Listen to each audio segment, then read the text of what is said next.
So I guess I'm some kind of mentor now. That feels weird, considering I've only been with the Seekers for a few months myself. Hell, I've only been alive a few months myself. And I definitely don't feel like I have my shit together well enough to have my own apprentice. But I'm the first mosaic the Seekers managed to get on their side, and Shan's the second, so that's the situation. Me and them have been spending a lot of time together lately. It's been interesting. Kinda nice having another non-human to talk to. No offense to all you humans out there. This is Spines.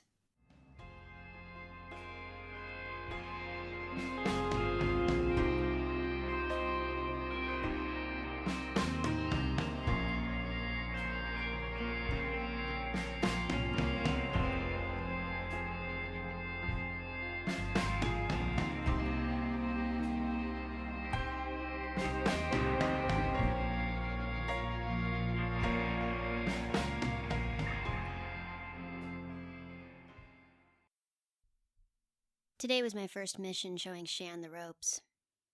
It feels weird, but I stopped to think about it, and I guess I have been doing a lot of missions lately. Here's how it usually works. Miranda gets a call from a Seeker in some other part of the country. Most of them have gifted people they keep an eye on. Whoever calls says either some of their specimens have gone missing, or that something else is weird. And that's when we know someone from the Splinter has tried to create a mosaic. And that's when Miranda sends me in.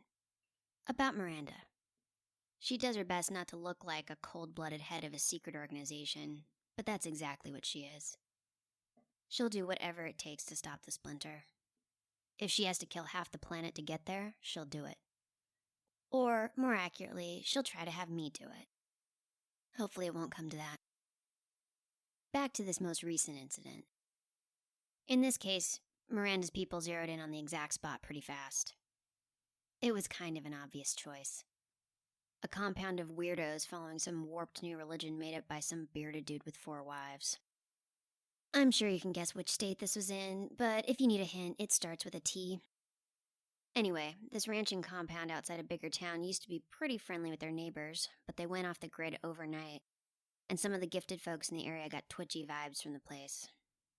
That's where I come in. Miranda and some of her people drove us to the dirt road leading up to the compound. I told Shan to stay there. They didn't argue with me. One of their gifts is remote viewing, so they could stay put and still follow along with everything I did. They touched my arm just as I stepped out of the van. Their skin feels kind of like leaves, dry and cool and... Wait, why the fuck am I telling you this? Jesus. Anyway, Shan touched my arm and dusted me with a little bit of the pollen they have from flowers growing out of their skin. So I can see through your eyes, they explained. Then, are you going to be alright out there? That stopped me because I'm pretty sure no one's ever asked me that before. The Seekers tend to assume that just because I'm a mosaic, I'm a fucking Terminator or something. I wasn't really sure how to respond. Sure, no big, I said at last, and then I went to check out the compound.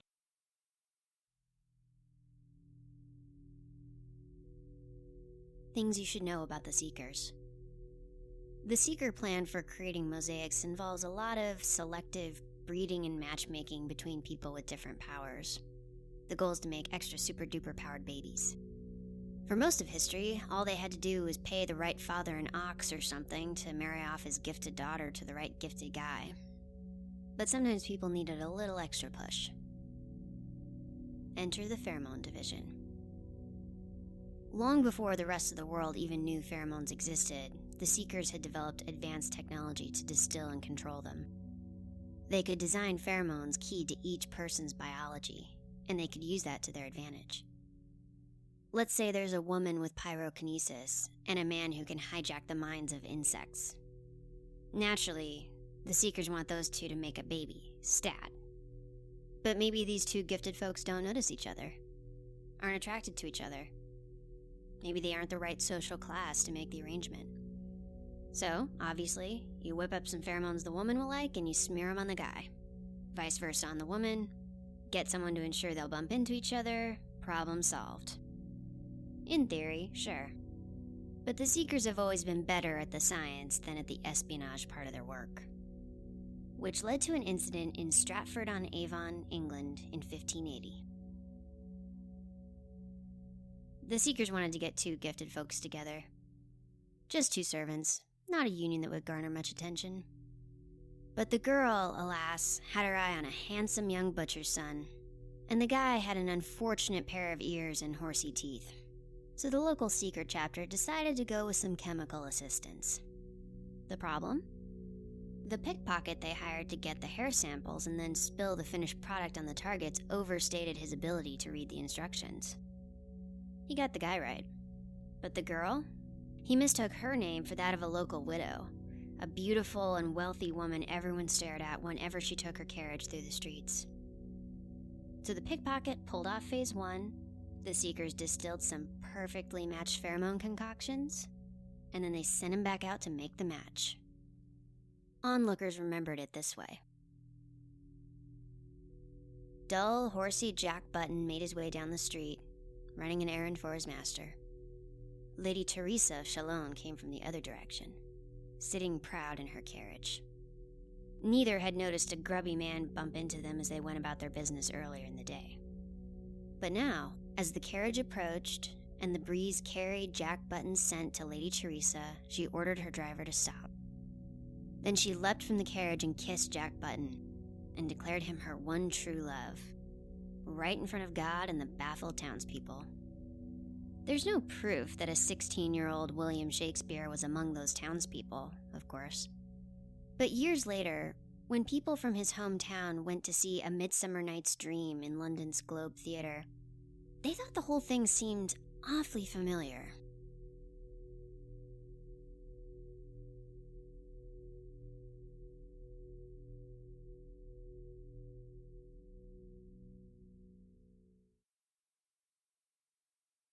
I've met the first one on the road, not far from where I started. She was a teenage girl wearing a shapeless floral dress, a long braid hanging down her back. She looked like something that had just wandered in off the prairie. But that doesn't mean anything. I've met killers who looked cute and cuddly right up until they tried to rip my throat out. So I hung back a little and asked her if she lived at the compound. She took a minute to answer. Then she held up one of her hands. "I live on the road," she said, "because I would give only my finger." Her right index finger was severed at the base, the wound still raw. I tried to get more out of her, more about what that meant, but she just stared out at the horizon. I kept going. I met the next one a little ways down the road. A young guy, maybe in his early 20s. He seemed maybe a little bit happier than the girl, but not by much. When I tried to talk to him, he gestured at his leg. "I live on the road," he said, "because I would give only one of my feet." His foot was missing below the ankle, his pant leg rolled over it. As soon as he said that, he started hopping away down the road. There were more as I passed the first ranch houses and got closer to the big church in the middle. More missing fingers, toes, another foot. One woman had her entire hand missing at the wrist, but she held her severed fingers in the other hand, like someone had just been interested in her palm and nothing else. All of them had the same spacey look to them, the same weird, vacant absence in their eyes. The other thing I noticed was that the missing pieces got bigger or more important as I got closer to the church.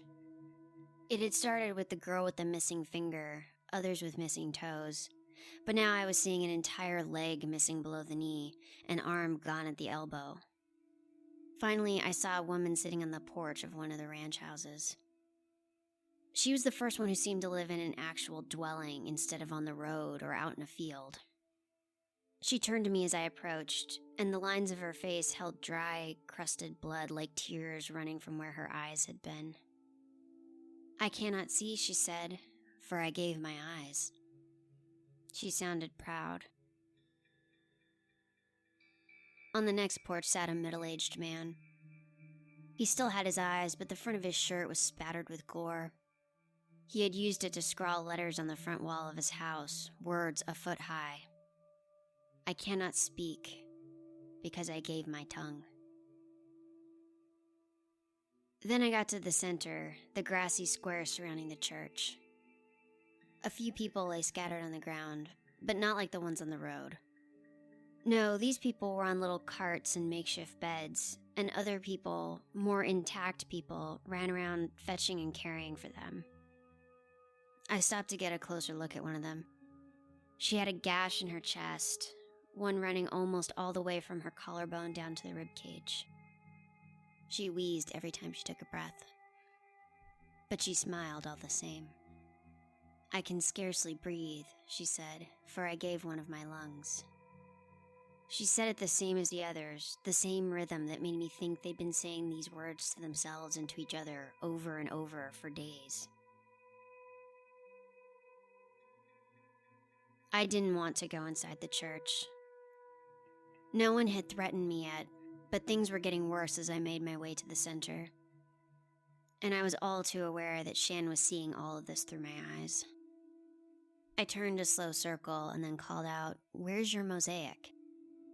And what's your leader's name? Who runs the splinter now?" Because that's what Miranda's really been looking for, you see. She doesn't really care so much about cleaning up the broken bodies the splinter leaves behind, putting fatally flawed mosaics out of their misery. That's why I do it. But not her. Miranda has one purpose, and one purpose only. Find out who took Elliot's place at the head of the splinter, and hunt that person down.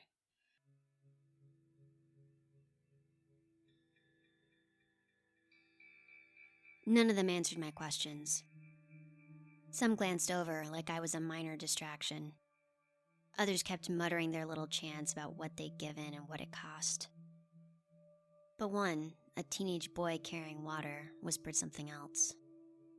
"Holy of Holies," he said. "I could have been in the Holy of Holies. Could have been holy of holy." I snagged his sleeve as he went by. "What's the Holy of Holies?" I asked. He didn't look at me. His eyes darted between the torn open people on the ground and the doors of the church. "Could have been in the Holy of Holies," he said again. "But bad valve in my heart, they didn't want it." And his eyes filled with tears like it was the saddest thing in the world. Finally, I let the boy go and went to the place I'd been avoiding, the church. Not just because I'm an unnatural creature of darkness and I have no place in a church, although I guess that's true as well. No, I'd been avoiding it because it lay dead center in the middle of the compound, with damaged people arranged in concentric circles around it. Whatever was in there, it was as bad as this place got.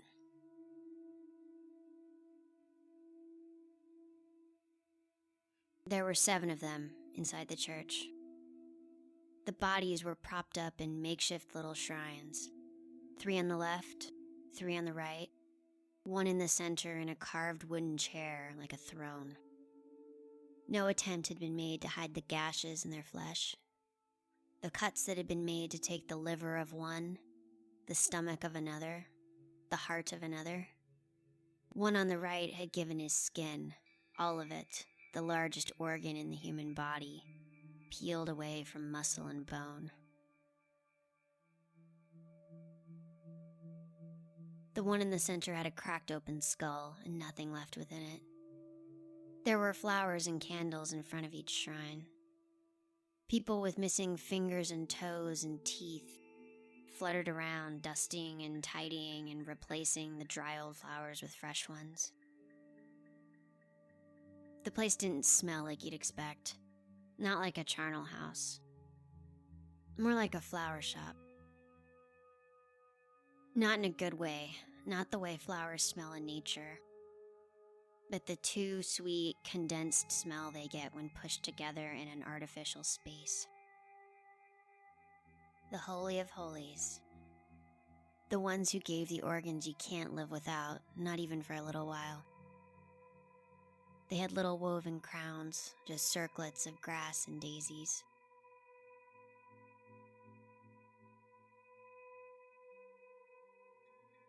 They're not gifted.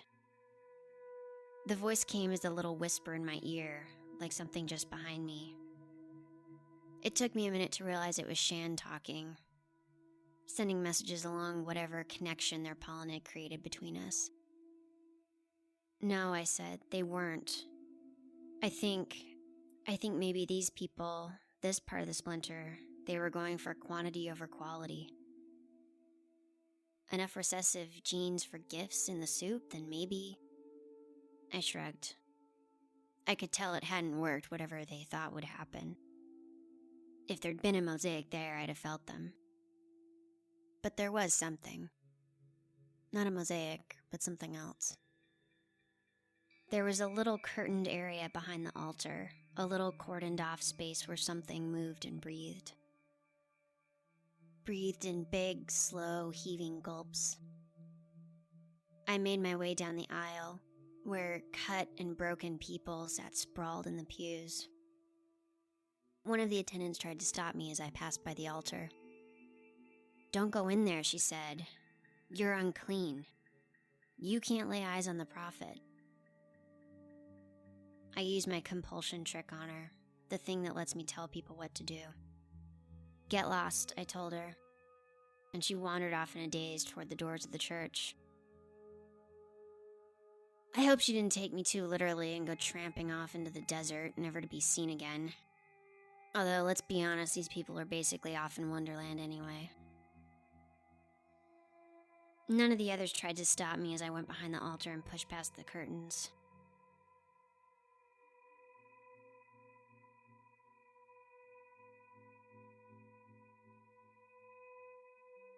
It looked... I don't really know how to describe it. Like a giant baby, I guess. I mean, it was the size of a man, a really large man. But the proportions were all wrong. The shape of it, not the way any adult is supposed to be. It was fleshy and round and bloated, with skin in a patchwork of colors that changed at the end of limbs. Its head was too big and covered in sparse tufts of different colored hair.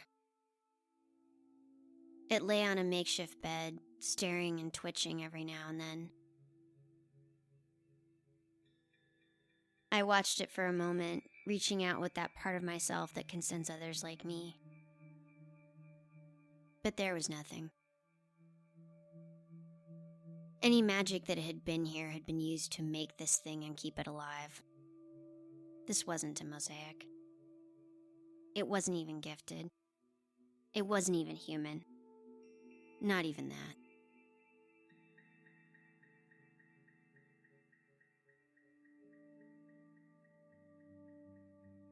Maybe you're imagining that it was in pain, that it looked at me and begged for death. But life is never that poetic. This thing wasn't conscious enough even for pain. Its eyes were glazed over, its mouth hanging slack. It would never have a thought, much less the ability to move and speak and tell me who created it. "Tell Miranda there's nothing here," I said, trusting Shan to pass the message along. Then I lifted my hand and ripped the water from that breathing pile of meat, just in case it ever gained enough of a glimmer of intelligence to get a sense of what it was. The entire compound screamed as the thing died, as though they could all feel every one of their parts breathing their last.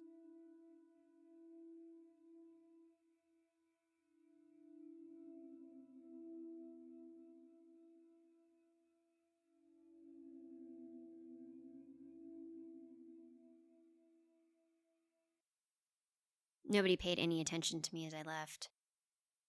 I passed by all of them again, all of the same people I'd seen on my way in, and they were too dazed with grief to notice. Shan stared at me with wide eyes as I approached the van. They'd gone violet again. "This is what we do?" they asked. "These are the things we see?" I thought about lying to them, making up something about how it wasn't always this bad, most of it was fine. But instead I told the truth. "Yeah, you'll see worse." and Shan went quiet and said nothing more for the entire drive back.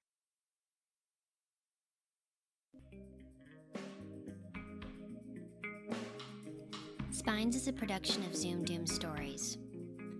It's narrated by Ren Jones, written by Jamie Killen, website and logos by Benjamin Pond, produced by Jamie Killen and Benjamin Pond. You can support Spines by visiting patreon.com/Spines Podcast and by subscribing and leaving a review on iTunes. Spines is a member of Fate Crafters Studios. Find more great shows at fatecrafters.net. This week we recommend Atheist Apocalypse. 40% of the world's population has disappeared and no one knows why. The Tri-Counties area has been ravaged by the loss of friend, neighbor, foe, family. But fear not. The news crew at KUSA 9 News at 9 survived, and they're bringing you the latest developments in hysterical comedic satire, where no cow is sacred. Don't let the name fool you. This is a fictional comedy for everyone. You can find out more about Atheist Apocalypse at paulsating.com.